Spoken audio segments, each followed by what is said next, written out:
The Ghost in the Dorm, an unsolved crime story. College campuses are supposed to be places of learning, laughter, and youthful memories, but sometimes they become the backdrop for chilling mysteries. This is the story of a haunted dormitory and an unsolved crime that continues to terrify students to this day. The beginning of the legend. In 1987, Eastwood University was a typical college in a small Midwest town. Students roamed the brick pathways, the sound of laughter echoing through the quad. However, the peace was shattered one cold October night when a freshman named Emily Carter vanished without a trace. Emily was last seen in the common room of Birch Hall, a dorm notorious for its drafty hallways and creaky floorboards. She was studying for her midterms late at night when her roommate Sarah decided to head to bed. According to Sarah, Emily planned to stay up a bit longer to finish her notes. That was the last time anyone saw her alive. A chilling discovery. The next morning, Emily's bed was untouched, and her books were still scattered across the coffee table in the common room. Concerned, Sarah reported her disappearance to campus security. The search began immediately but yielded no results. No signs of a struggle, no witnesses. It was as if Emily had vanished into thin air. A week later, her body was discovered in the woods behind the campus. She had been strangled, her hands bound with a dormitory-issued bedsheet. The case sent shockwaves through the small community, but despite extensive investigations, no suspects were ever arrested. The haunting begins. Not long after Emily's death, strange occurrences started happening in Birch Hall. Students reported hearing footsteps in the hallways late at night, even when no one was there. Doors would slam shut on their own, and lights flickered without explanation. One of the most unsettling accounts came from a student who lived in Emily's former room. They claimed to hear whispering at night, soft and indistinct, as if someone was trying to speak but couldn't quite form the words. Some students claimed to see the shadowy figure of a girl standing at the end of the hallway, her outline blurred, as though she were only half there. Others described the overwhelming feeling of being watched when alone in the dorm's common room. Over time, Birch Hall's reputation grew, and many students avoided living there if they could. The legend takes shape. Over the years, the story of Emily's ghost grew. Some students believed she was seeking justice for her murder. Others thought she was trying to warn them of a danger lurking on campus. The administration, eager to downplay the legend, dismissed the stories as pranks or overactive imaginations. But the tales persisted. One chilling tradition that emerged was the 3 a.m. challenge. Students would dare each other to sit in the Birch Hall common room at 3 a.m., the time Emily was believed to have disappeared. Many claimed to hear faint sobbing or feel a sudden, inexplicable drop in temperature. One student, who accepted the challenge, reported feeling an icy hand touch his shoulder, though no one else was in the room. Another popular tale involved Emily's desk lamp, which had been moved to a storage closet after her death. Some claimed that the lamp's bulb would flicker wildly whenever someone spoke her name near it. Others said the lamp would turn on by itself, even when unplugged. The unsolved case. To this day, Emily's murder remains unsolved. Advances in forensic science have rekindled hope that her case might one day be solved, but so far, no new evidence has come to light. Her story serves as a grim reminder of the dangers that can lurk even in the most seemingly safe environments. The campus police were criticized for their initial handling of the case, with some accusing them of negligence. Witness statements were reportedly lost and the crime scene in the woods was poorly preserved. In the years since, the university has increased security measures, installing cameras and hiring additional officers to patrol the grounds. Yet these efforts have done little to quiet the ghostly tales surrounding Emily's death. The ghost of Birch Hall. Whether you believe in ghosts or not, the legend of Emily Carter has become an integral part of Eastwood University's history. For some, it's a cautionary tale about staying safe. For others, it's a chilling reminder of the unanswered questions that still haunt the campus. So the next time you're walking through a quiet dormitory late at night and hear a faint whisper or feel an unexpected chill, ask yourself, is it just your imagination or is it Emily? Deepening the mystery. The halls. In recent years, paranormal investigators have taken an interest in Birch Hall.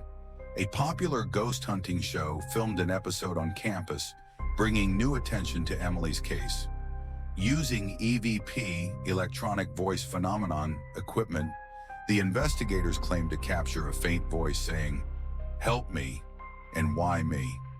Skeptics dismiss these findings as coincidental, but the episode only fueled more fascination with the story.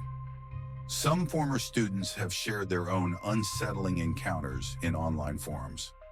One alum wrote about finding a handwritten note tucked under their dorm room door that read, "Don't stay here," in smudged ink. Others have posted about vivid dreams featuring a girl who matches Emily's description, always standing in the woods and pointing toward the campus. A connection to other cases? There's another layer to this mystery that adds to its eerie nature. In the years following Emily's death, several other women in the surrounding area went missing under similar circumstances. While police have never officially linked these cases, some theorists believe a serial killer may have been responsible. Could Emily's death have been the work of the same individual, or was it an isolated tragedy? Local journalist Amanda Gray has dedicated years to investigating these cases. She believes that key details were overlooked in the original investigation, such as a strange man spotted near Birch Hall the night Emily disappeared. Gray's articles have sparked renewed interest in the case, but authorities remain tight-lipped about any potential developments. A ghost hunter's personal account. In 2023, a renowned paranormal investigator, Marcus Blake, decided to spend 3 nights in Birch Hall as part of his research. Blake, known for his scientific approach to ghost hunting, set up cameras, temperature gauges, and motion detectors throughout the dormitory. His findings were both fascinating and unsettling. On the second night, one of Blake's motion detectors triggered in the common room at precisely 3:13 a.m. Reviewing the footage, Blake saw what he described as a faint, translucent figure moving across the room. Skeptics dismissed the footage as an optical illusion, but it added more weight to the legend of Emily's ghost. Blake also claimed to hear muffled sobbing on his audio recordings, though no one else was in the building. He later said, "I don't know if Emily's spirit is truly there, but something is. And whatever it is, it's deeply tied to the tragedy that happened here."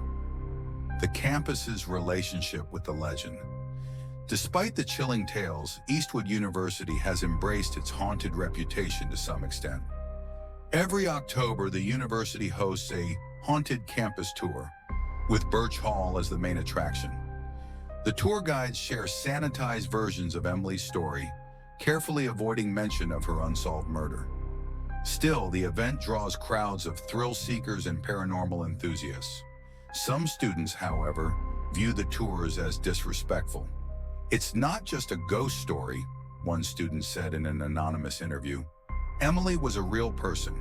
She had friends, dreams, and a future that was stolen from her." The debate over how to remember Emily highlights the tension between honoring her memory and capitalizing on the legend for entertainment. For some, the ghost stories are a way to keep her memory alive. For others, they're an unwelcome reminder of an unsolved tragedy. Could justice still be served? In recent years, advances in DNA technology have solved decades-old cold cases. Could Emily's case be next? Her family has never given up hope. Her younger brother, now in his 50s, continues to advocate for her case to be reopened. "Someone out there knows what happened to my sister," he said in a recent interview. "It's time for them to come forward." While the university remains cautious about officially addressing the ghost stories, they've pledged to support any renewed investigations.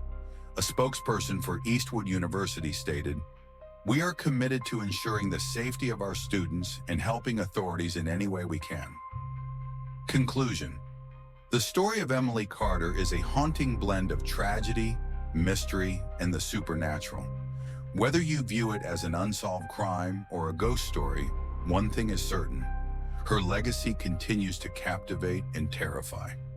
As long as Birch Hall stands, her presence will be felt, in the whispers that echo through its hallways, in the flicker of a forgotten desk lamp, and in the cold October nights when her story is told once more. So the next time you hear footsteps in an empty hallway or feel the hair on the back of your neck stand on end, remember Emily. Perhaps she's still searching for the justice that eluded her in life. Or maybe she's simply reminding us that some stories refuse to be forgotten.